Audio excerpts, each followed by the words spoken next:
All right, everybody, and welcome to Sam and Scott are watching Watchmen, the show where we watch the HBO show Watchmen. I'm Scott, And I'm and we are Sam. talking today about the latest episode of Watchmen, which is season 1, episode 5, "A Little Fear of Lightning." And I gotta say this, just to get us started here. What a cliffhanger to end an episode on! I am What super. a cliffhanger to end. What a way to begin the episode. Woo! Sam's fried his Woo! mic. We got We squids, got people. squids everywhere. Squids. As a purist here, and it's as our listeners know, you and me, we're all about the source material. We did that big deep dive into Watchmen, the comic book. I'm super excited about the prevalence and number and size of the squids. I couldn't have asked for anything more, really, Sam. It was as soon as they went to Hoboken 1985, Yeah, you yeah. know, Yeah. 1985. I mean, you You knew. know that's where that's where it was just like a love letter to me. Yeah, every time You you know. see 1980, I wish, I know it's different properties. Well, I know it's different properties, but I just wish they would play the Back to the Future like every time they said 1985. That would have just That's what like I just want. went That's all. But move for I'm me. a Back to the Future nerd. So this episode, introduced us to a little bit more of what we know as a book reader. This feels a little bit, like our book reader Red Wedding episode, right? Where Woo. what has been known to you and me and our listener Sam is now known to everybody else, and that is that Adrian faked the squid drop and called his shot on Robert Redford from 7 years in the past. By the way, um, I mean, it was such a glorious thing to just see, and Looking Glass, just his whole reaction yeah, to it and everything. Although in certain ways I'm like, okay, well, I mean, could a video been faked? I mean, yeah, I don't know, but in a moment of it, just seeing how Looking Glass just reacted to it, because his whole thing was about being afraid, and he has severe anxiety yeah. over the squids. If a person being involved in 9/11 and being Mhm. a victim of that and being having trauma of that, he's very traumatized by it, which makes it just his whole demeanor just makes so much sense. So to find that out, it's like thinking if 9/11 was fake. And on top of that, I'm gonna cop to something here on the show, which I usually, I make a policy not copping to things on my own Mhm. show. But think about like your most embarrassing moment in your entire life too. So I'll cop to it.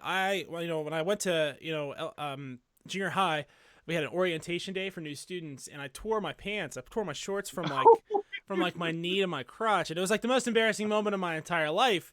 And I Uh-huh. feel like what was happening to Wade here much more embarrassing than what I'm describing, like by factors of 1,000. And so you have to amplify that that sense of the squid drop and the trauma with the sense of failure and humiliation and shame that he was experiencing all simultaneously. Awesome. So a question. Okay. So how would you think Wade is? Is he like in his 50s, early 50s, late 40s? What are we thinking here? Because the squid drop happened 30 years ago Yeah. in this I universe, mean, he's right? probably like 40, 45, maybe something like that, because he's probably 15, 16, 20, something like Right, right, that right. band, Okay. Right. that age Okay. band there. So that's my speculation anyway. So we know that was him in the beginning of the episode and everything. Yes. So are we to believe that that's the age he was right around that time? Yeah, so that was Okay. Wade in Hoboken, getting his clothes stolen uh, by Apparently any he was old very lady. religious too. Yeah. The Watchtower is.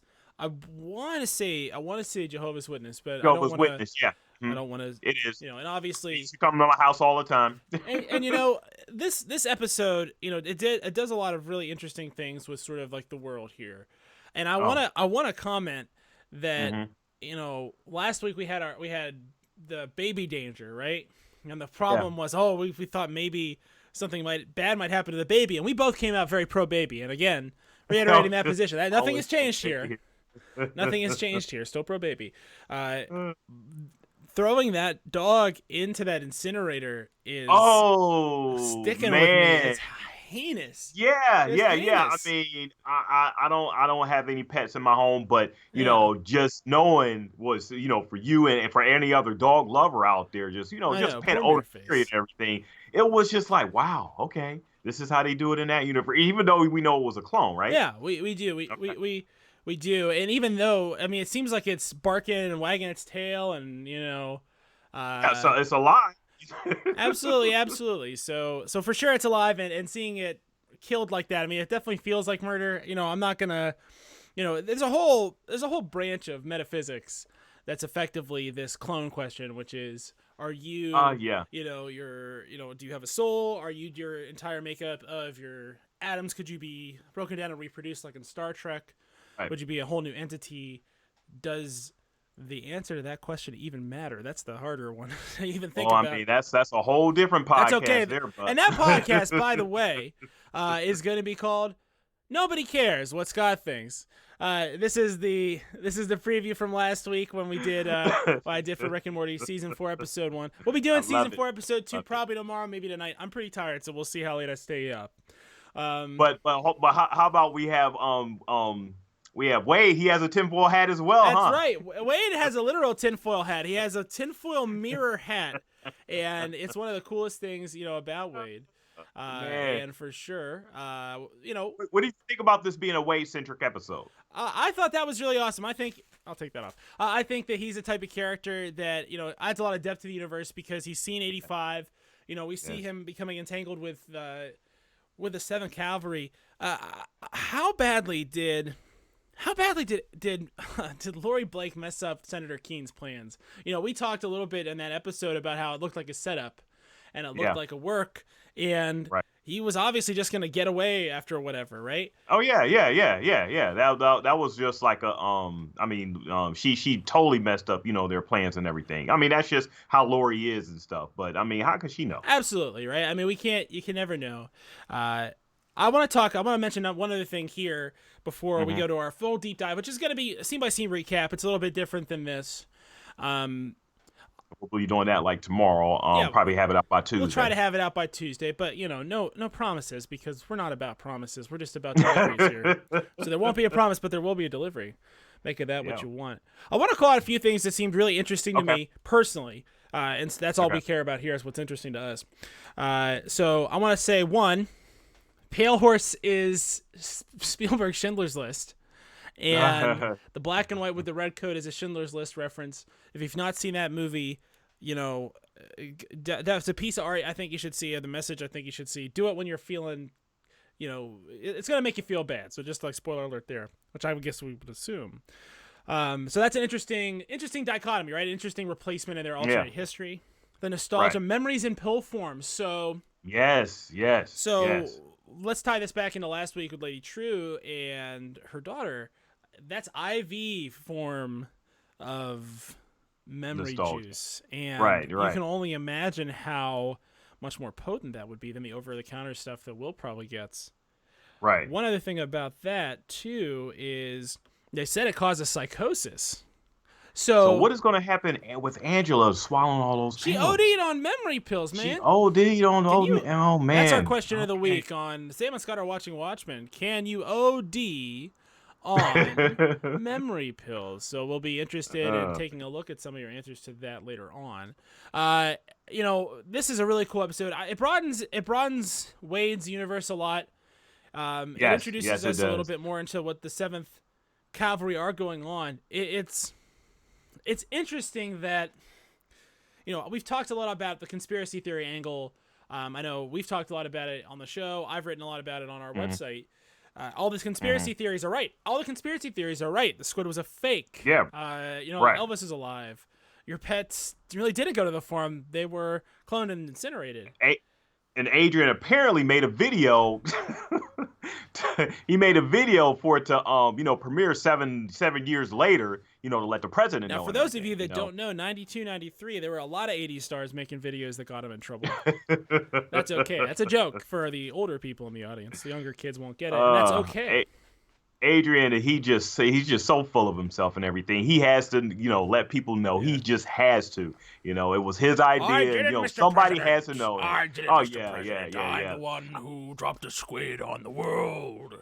I dropped a squid on you.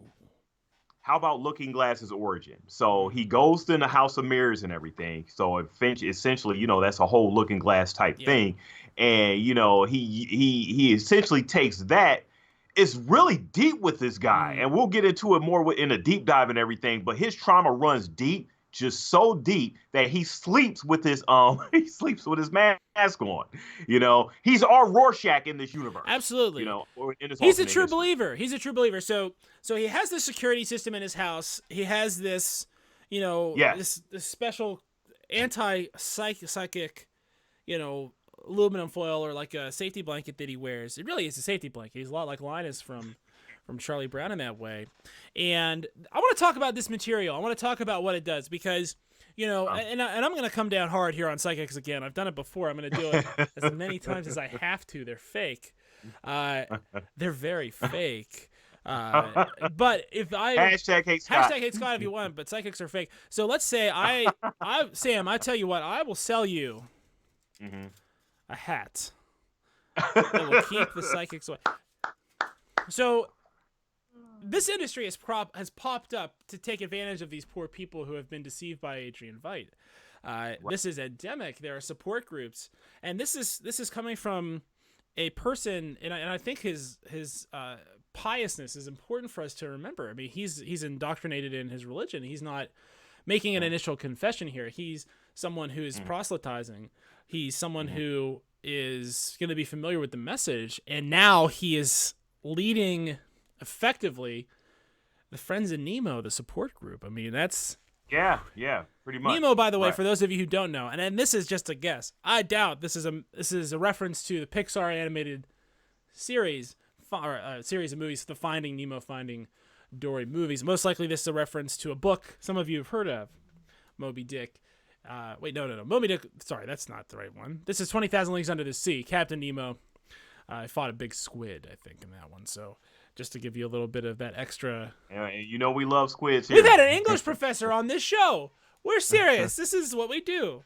How about the 7th Cavalry reusing the shut down mall? How about how great that is?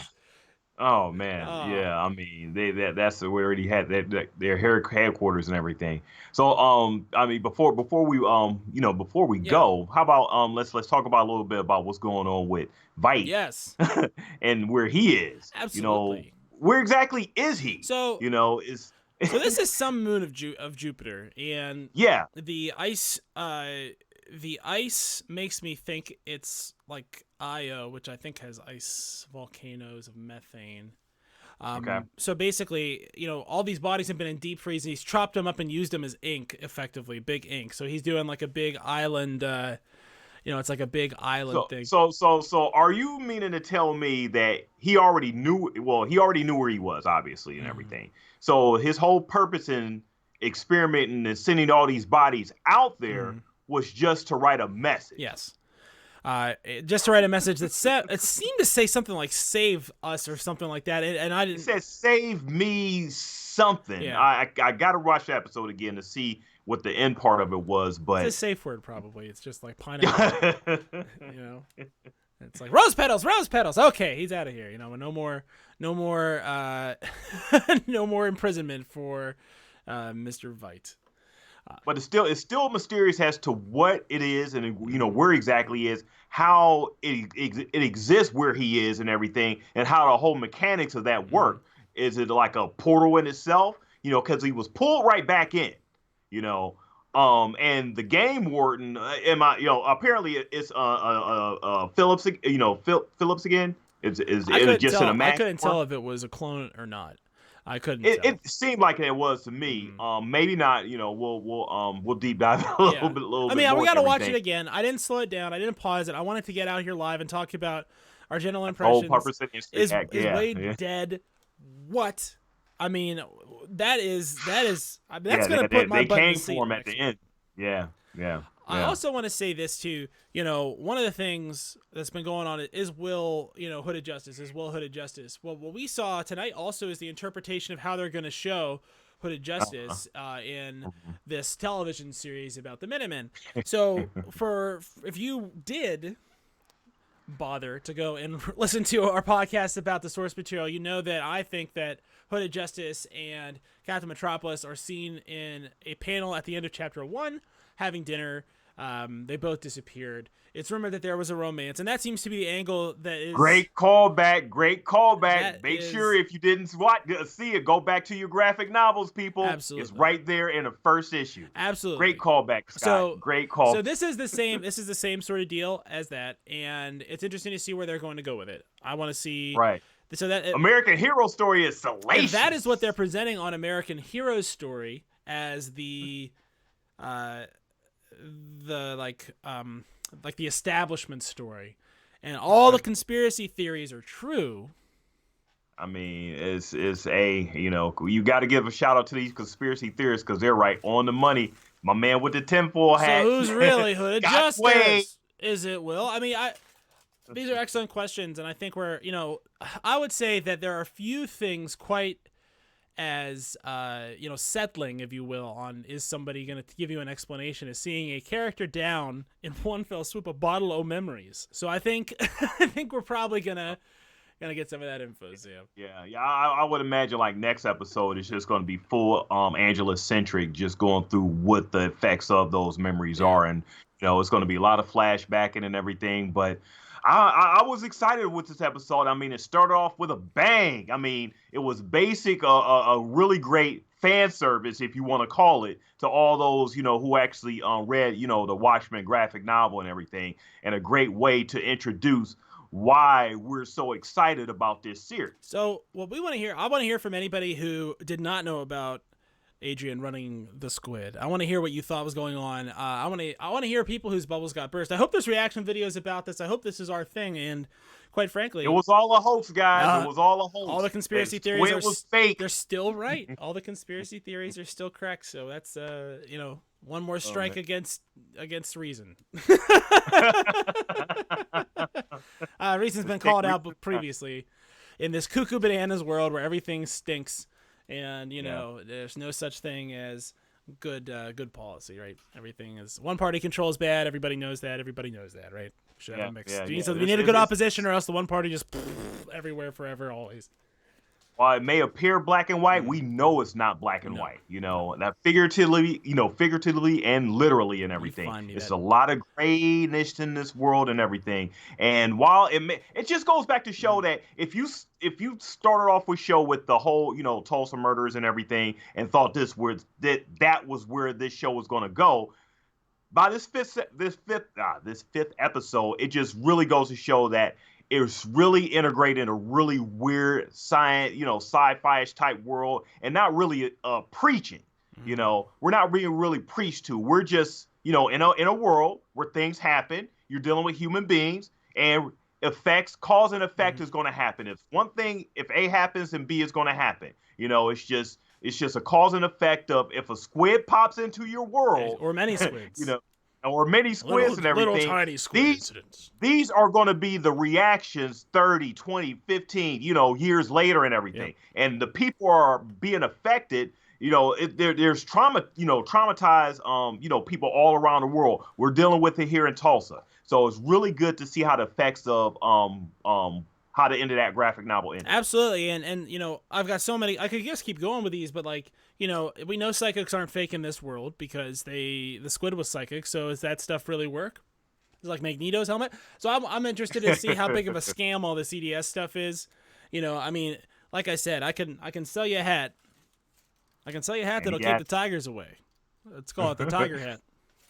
Tulsa Tornado. That's right. All right. So that's our instant reaction for the show, and we're super happy everyone's joined us today. Check out our mainline show. You'll get our deep dive here probably on Tuesday. We're looking to do that Tuesday. Other than that, on our channel now we have a couple other projects going on. Right now there is Nobody Cares, which is my show, where I talk about things, specifically Rick and Morty. Right now I'm working on some other stuff. Tomorrow's episode will be for the episode airing later tonight, obviously. And check out our show, which we call Mandalorian Bounty. We call it Carbonite Bounty BS, starring me and Sam. And and our friends. So definitely check that out. Make sure that you're following us Yes. on Twitter. Make sure that if you listen to this now, hit your subscribe button, Yes. because we're coming out with like, a bunch of different videos and, stuff that you guys want to see. We're getting these instant reactions out each and every episode afterwards. Like Scott said, we're doing the Carbonite Bounty BS Yes. about the Mandalorian podcast. We're doing a Rick and Morty with nobody cares and stuff. Nobody So make cares. sure that you're hitting make sure you're hitting that subscribe button, and make sure that you're if you got some feedback to this reaction here, watching Watchmen at Nerdcyclopedia. And throw us a Make thumbs sure up. that you're heading to our website. It's right there at the It's bottom. there. Go to Nerdcyclopedia, read our writings, check out our stuff. Anything else, Sam, before we go? Hey, fantastic episode. All right, everybody. Loved We'll it. see you next. We'll see you next week here live, and we'll see you on Tuesdays. See ya.